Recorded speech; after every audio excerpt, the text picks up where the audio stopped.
ছাত্ৰছাত্ৰীসকল তোমালোকৰ first unit test পৰীক্ষা চলি আছে ক্লাছ 10 ৰ এখন কুৱেশ্যন পেপাৰ মই তোমালোকৰ শ্বেয়াৰ কৰিছো জেনেৰেল মেথছৰ ইতিমধ্যে আমি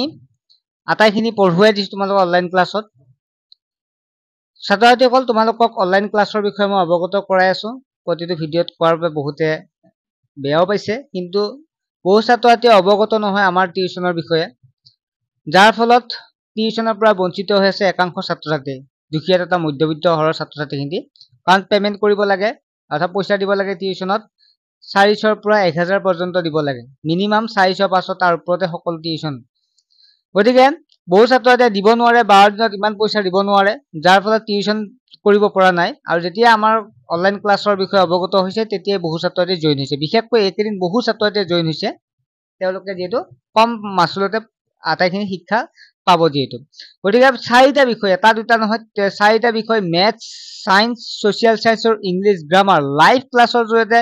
লব পাৰিব মাত্ৰ 99 টকাত আৰু যদি তোমালোকে বছৰিকা পৰীক্ষালৈকে অৰ্থাৎ তোমালোকে যদি মেট্ৰিকলৈকে লব বিচাৰে মাত্ৰ 499 টকা পেমেন্ট কৰিলে অনলাইন ক্লাছত জয়েন হ'ব পাৰিবা গতে যিসকল ছাত্ৰছাত্ৰীয়ে জয়েন হ'ব বিচাৰে তোমালোকে সোনকালে এসএমএস কৰা আৰু অনলাইন ক্লাছত জয়েন হৈ লোৱা ঠিক আছে গতে একেবাৰে কম মাসুল হয় মাহেলি মাত্ৰ 99 টকা আৰু বছৰত মাত্ৰ 500 টকা দিলে তোমালোকে জয়েন হ'ব পাৰিবা এতিয়া আমি প্ৰশ্নখন আনিছো তোমালোকে নিজে চেষ্টা কৰা আমি ইতিমধ্যে বহু এইখিনি আমি পঢ়াইছো ৰিভিজনো কৰিছো অনলাইন ক্লাছত জড়িত ছাত্ৰছাত্ৰীয়ে নিশ্চয় কৰিব পাৰিবা আৰু পাৰিবও লাগিব যেটো আমি পঢ়াইছো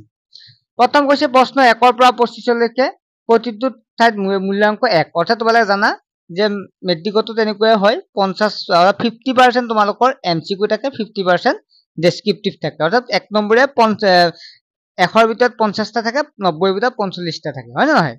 এটা ঠিক ইয়াৰ দৰে তোমালোকৰ ইয়াতো তেনেকুৱাকৈ দিছে মেট্ৰিকৰ আৰ্হিতে দিছে 1 নম্বৰ প্ৰশ্নটো আছে তলৰ কোনটো অনুপাত সমানুপাতিক 2 নম্বৰ আছে তলত ঠাই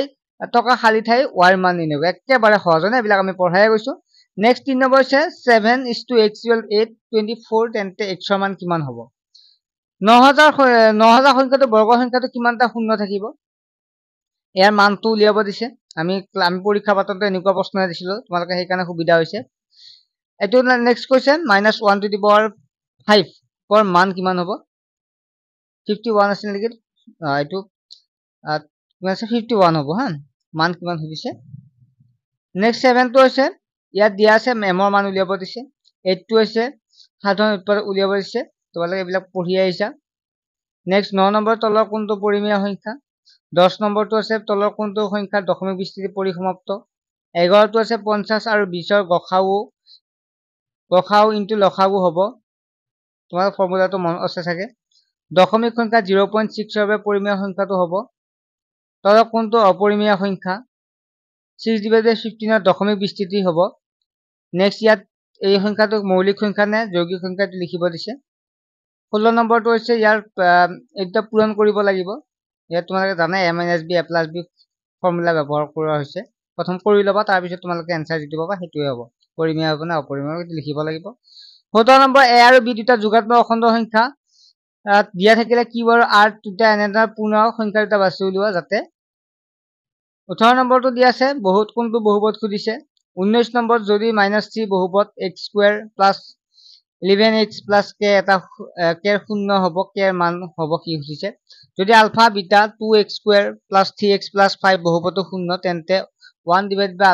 + 1/β ৰ মান হ'ব 21 নম্বৰ ax + b ৰ শূন্য হ'ব কোনটো হ'ব খুদিছে আৰু নেক্সট লেখটো দিয়া দিছে আৰু ইয়াৰ পৰা শূন্যটো উলিয়াব দিছে 23 নম্বৰ হৈছে 3x³ - 5x² - 11x - 3 বহুপদটো শূন্যবোৰৰ পূৰণফল হ'ব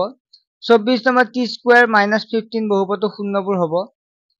25 নম্বৰটো হৈছে x - 2 x - 3 বহুপদটো মাত্ৰা হ'ব আৰু b সেকশনত দিয়া আছে যত 26 ৰ পৰা 33 লৈকে 2 নম্বৰ আছে উৎপাদক বিশ্লেষণ কৰা হৈছে ইউক্লিডৰ কলন বিধি প্ৰয়োগ কৰা হৈছে তাৰপিছত 18² + 19² কিমানটা স্বাভাৱিক সংখ্যা নিৰ্ণয় কৰা আছে একদম ধুনীয়া প্ৰশ্ন আহিছে নিশ্চয় তোমালোকে কৰিব পাৰিছে যিসকলৰ হৈ গল আৰু যিসকলৰ হোৱা নাই এনেকুৱা প্ৰশ্ন কিন্তু আহিব তোমালোকে চাবা যদি লসাগু 91 আৰু 26 = 180 হয় তেন্তে গসাগু উলিয়াব দিছে দেখুৱা যে 3 + 2 √5 এটা অপৰিমেয় সংখ্যা 3/8 দশমিক আৰ্হি লিখা 4 9 আৰু 10 ৰ হৰণ কৰিব পৰা আটাইতকৈ সৰু পূৰ্ণবৰ্গৰ সংখ্যাটো নিৰ্ণয় কৰা এটা দ্বিঘাত বহুপদ উলিওৱা যাৰ শূন্য দুটাৰ সমষ্টি আৰু গুণফল দুটা ক্ৰমে -3 আৰু +2 চি সেকশনত য'ত কি আছে 3 নম্বৰ আছে প্ৰতিটো প্ৰশ্নত প্ৰমাণ কৰে ৰুটটো এটা অপৰিমেয় সংখ্যা আৰু ইয়াত কলন বিধি ব্যৱহাৰ কৰিব দিছে নেক্সট হৈছে যদি √5/3 আৰু মাইনাছ তেনেকুৱা দি আছে যাৰ বহুপদটো শূন্য হয় তেন্তে আনবোৰ শূন্য উলিওৱা 2.3 পৰা এইবিলাক মেক্সিমাম দিয়া আছে সো ছাত্ৰ-ছাত্ৰীসকল তোমালোকে প্ৰশ্নখন তোমালোকে নিজে কৰি চোৱা এবাৰ আজিৰ ৰাতিৰ ভিতৰতে কৰা তোমালোকে যদি কালি পৰীক্ষা আছে সো পাৰিবা চিন্তা কৰিব নালাগে একেবাৰে সহজ হয় আৰু ভালদৰে পঢ়ি থকা মেইনলি তোমালোকে মেট্ৰিক পৰীক্ষা লক্ষ্য ৰাখি পঢ়া আৰু অনলাইন ক্লাছত জইন হ'লে তোমালোকৰে সুবিধা হ'ব মেইনলি ভালদৰে এটা ৰিজাল্ট কৰিব আমিও তাৰ বাবে চেষ্টা কৰিম আমাৰ ক্লাছৰ পৰা আৰু চেনেলটো সাবস্ক্ৰাইব কৰি ৰাখিবা আমাৰ ইয়াত ইনফৰমেশ্যন ভিডিঅ'বিলাক দি থকা হয় আৰু ক্লাছবিলাকো দি থকা হয় ঠিক আছে বাই